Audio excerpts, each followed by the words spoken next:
What's cooking, ghoul looking? That was crazy, but I loved it.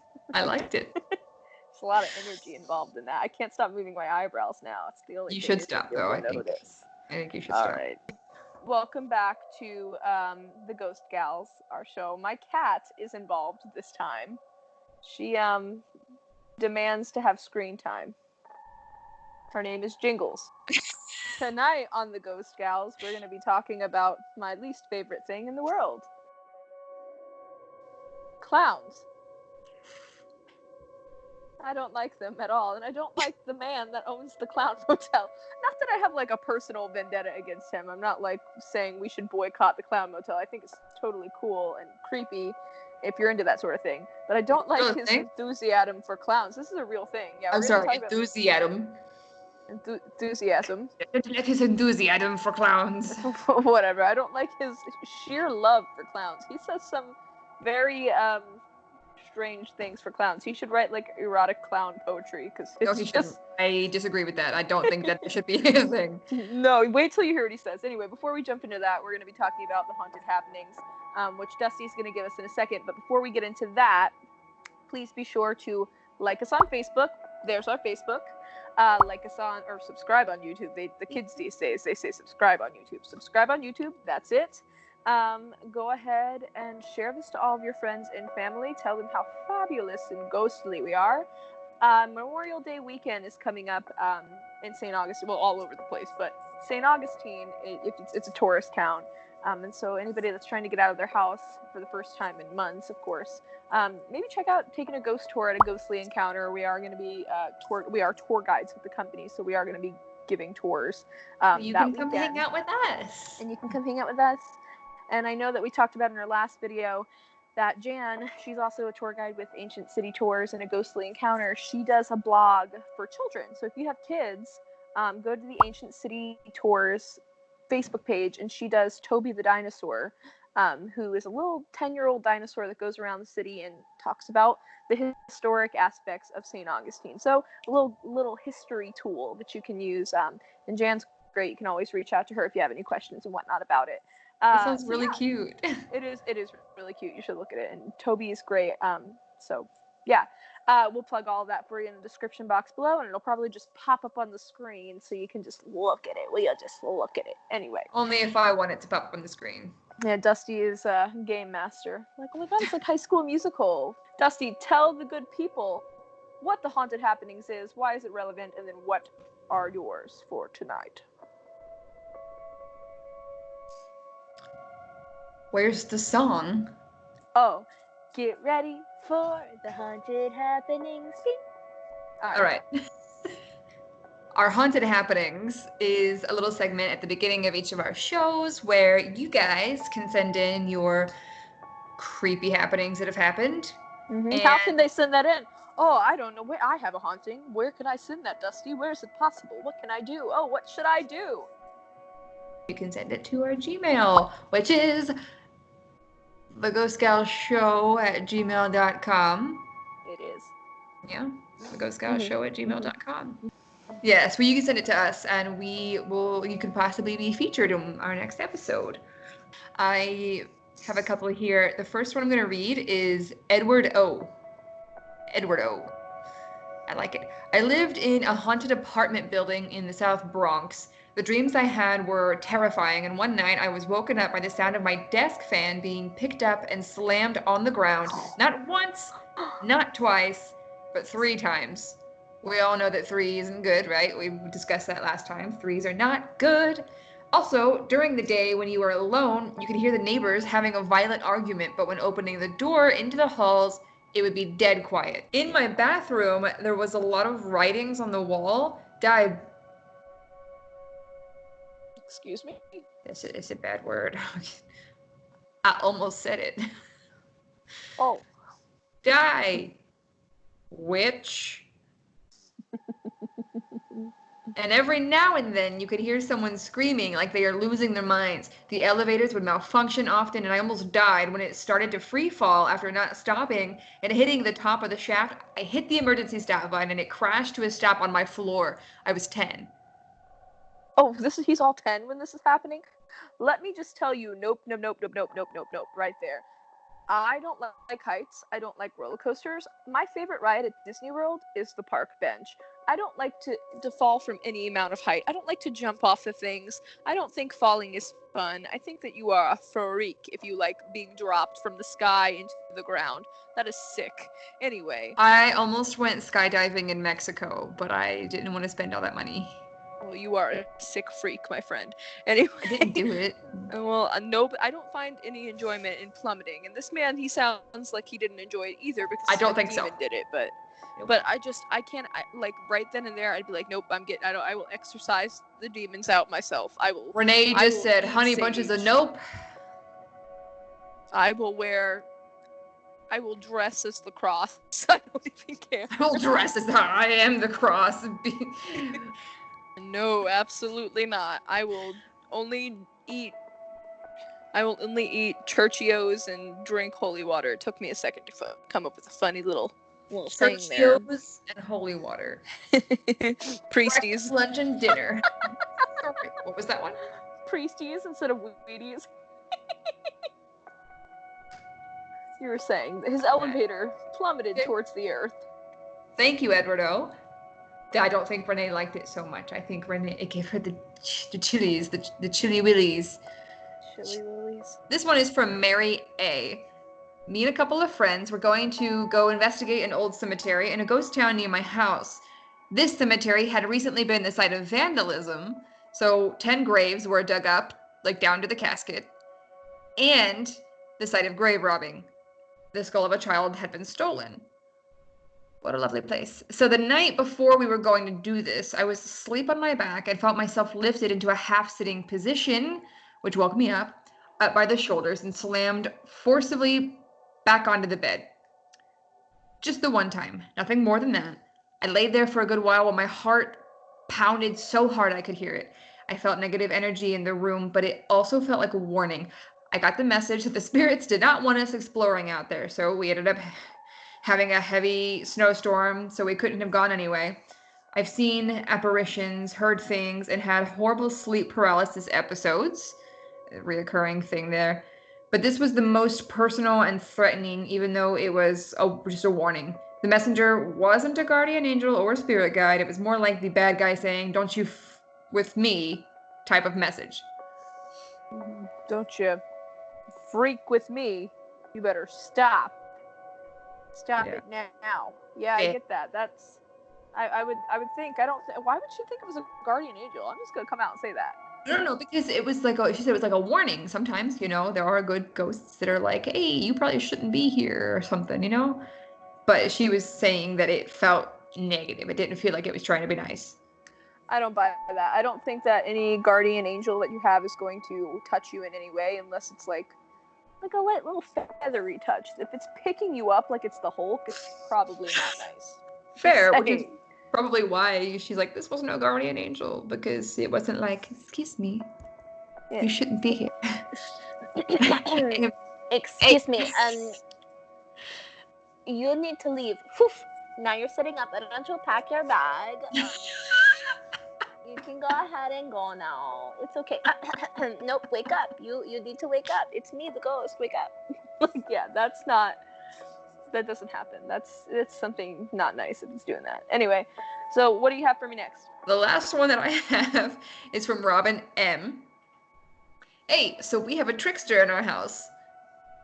Things disappear for days or even weeks and then reappear, and weird noises and shadows are a thing. The first time something happened was when my kids were little, about 15 years ago. We have one of those sliding dimmer switches in our dining room.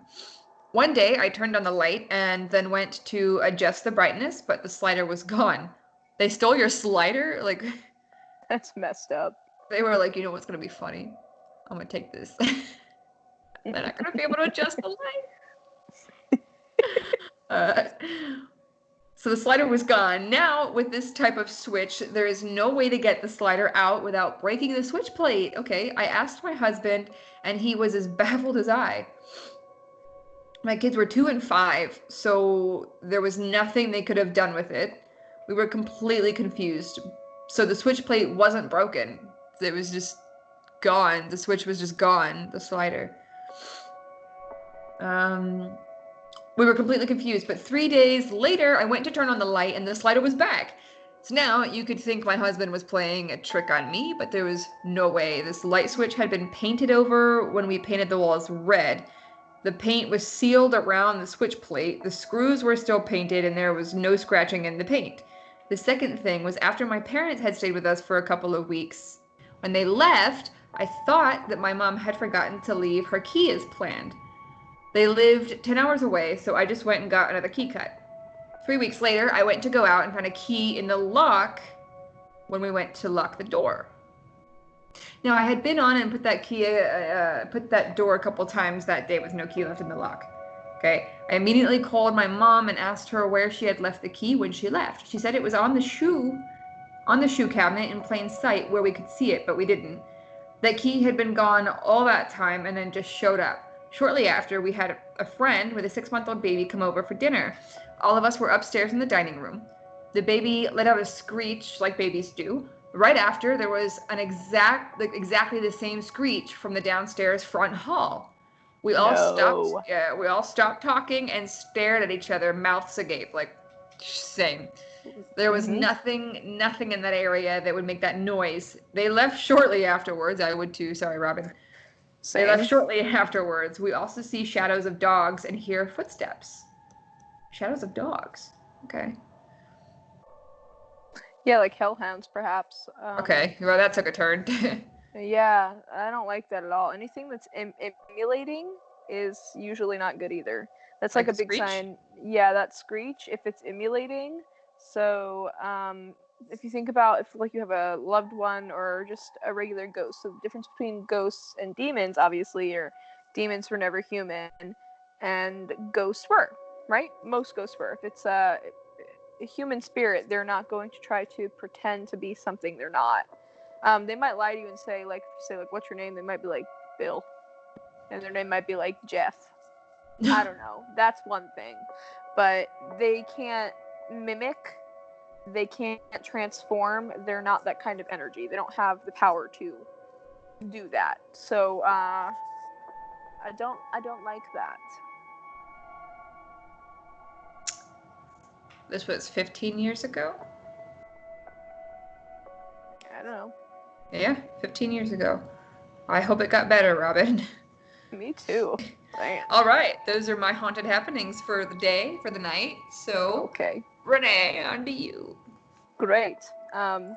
Yeah, this is the World Famous Clown Motel in the cemetery next door. Like the girl. What an interesting topic that you chose. What made you think of this? So we remember watching Ghost Adventures. Not we, me and my multiple personalities. Sorry. And Zach Baggins is a chicken. Went to it's called Tonopah, and it's in Nevada. So it's in between Reno and Nevada. Reno and Las Vegas in Nevada. And it's just like a little teeny tiny town. So before we get into the Clown Motel, I know some of y'all are like, girl, what do you mean Clown Motel? Located in the parts of Las Vegas, like we were talking about, in its prime, it was home to more than 50,000 people. So initially it was like a really big town. In fact, in the 1900s, the late 1800s, early 1900s, Nevada was the second biggest location to silver mine. So if you wanted silver, you went to Nevada. And specifically Tonopah. Tonopah was huge on silver mining, and they had a bunch of mines spread out all over the little town. Today, there are less than 2,000 people living in Tonopah. It's very, very vacant. All of those houses that used to be there, they're run down, they're not kept up, they're considered historic, and a lot of them are haunted. So this is like the haunted town. Now, Tonopah has dry summers. It's pretty much the desert. It has beautiful mountains in the back. It is like, when you think of the Midwest, you think of Tonopah. The buildings, West. Yeah, for real. That's where a lot of like Western movies were shot too. Nevada's like really big on shooting like Westerns, or Westerns were really big for choosing that locations to shoot. We're talking about the buildings being vacant. There was a really horrific fire that claimed a lot of lives. It was anywhere from about 14 to 17 lives. in this fire. That we're going to get to that in a second. But the old town has a cemetery with it, of course. It is an abandoned cemetery. Gotta bury your dead. You do have to bury your dead, and unfortunately a lot of people died here super quick. And the information on this is a little, like, vague. These people didn't document very well. So they were miners and miners' families, and I don't think they had a whole lot of, like, organization in the town, unfortunately. So there are, like, historical documents attached to the town and about the locations around the town. And there are death certificates, but the death certificates, like, name vague things, and on the headstones there are vague things written about how the people died. I'm gonna get to that all in a second here. So the Tonopah Cemetery was established in 1901, and this is when the town's first resident passed away. So, like, one of the pioneers of Tonopah, he passes away on May 7th, 1901. His name was John Randall Weeks. John Randall Weeks. So the cemetery only lasts 10 years because it ends up filling up. It said that it was considered inactive until it was considered active until 1911, when the plot became full and that there was no more room in the fields to bury bodies. It's estimated that over 10 years, the cemetery accumulated over 300 corpses. As it turns out, the town experienced some sort of fever. This is what I was getting at. It was like they weren't really good at, like, documenting stuff. The town gets some sort of fever because in death certificates and headstones even, it's just listed as, like, I don't know, for instance, poor Mary Sue dies of the Tonopah plague. They don't know what the Tonopah plague was. It could have been scarlet fever. It could have been yellow coronavirus. Fever. Hey, I mean, you never know. No, but, you know, it could have been really any sort of thing. And it wasn't the plague, actually. They didn't have the bubonic plague. But it was some sort of fever, I suspect, that killed them off. And that happened in 1902. This Tonopah plague started coming in 1902, and it killed off, like, a lot of people. However, the biggest amount of deaths, like, at one time, was the Tonopah Belmont mine fires, and this happened on February 23rd, 1911.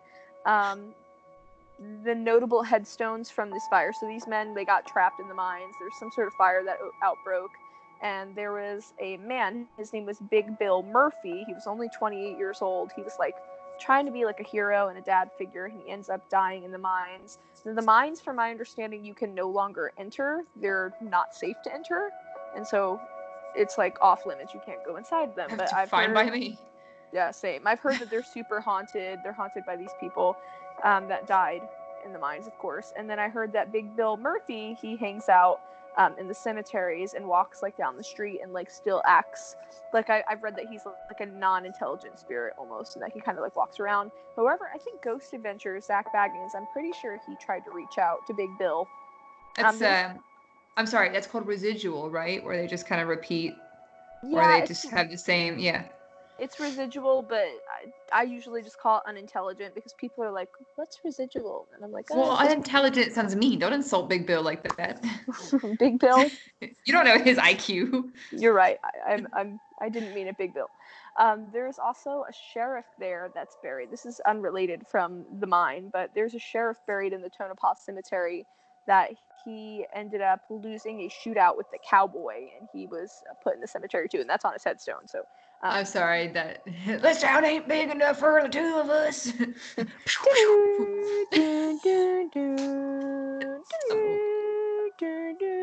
just get shot to death right there. That was dark. So the tourists that come to Tonopah, they obviously come for the ghosts and all the, like, ghostly sightings. There's apparently a schoolhouse that's nearby. It's just down the street. It is called the Silver Rim Schoolhouse. It's extremely haunted. That might be one of our late night talks we have. We have some, again, new content coming soon. And instead of staying at a Holiday Inn while they're doing their little ghost adventures, they, no pun intended there, and no plug for Zach Baggins, sorry. Oh my God. They're doing their little ghost excavades. They stay at the World Famous Clown Motel instead of a nice, comfortable hotel.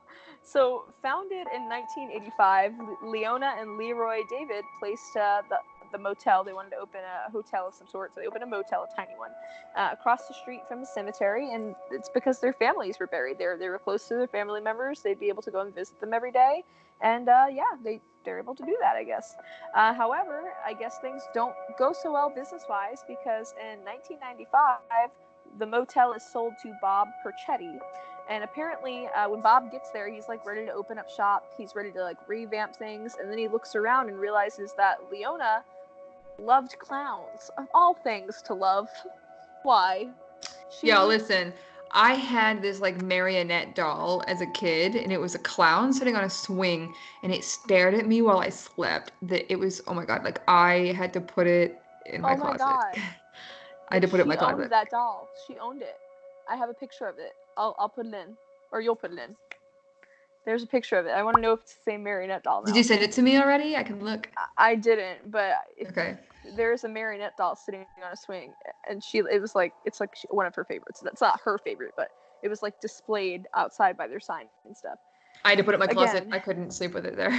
No, I don't blame you. I'm not a fan of clowns at all. It's Dolls just not... to begin with, but clowns, yeah. Yeah, I mean, if it's a clown doll, it's even worse.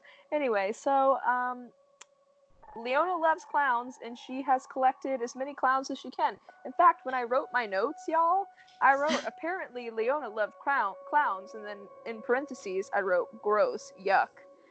So yeah, that's how I feel. She has not only little teeny tiny clowns, but big ginormous clowns of all emotions. You name an emotion, Leona had a clown of it, okay? Angry clown, yes. Sad clown. Indifferent? Indifferent clown? I'm sure Leona has a clown. Indifferent clown? Instead of just like telling you, like, imagine she's like expressionless, and instead of being like upset, she just like picks up a clown and shows you. She's like, like emoji. She just uses her clowns. Like that lollipop with the smiley face. Anyway, so Bob buys this clown motel for whatever reason, and he's like ready to make some big money off of it.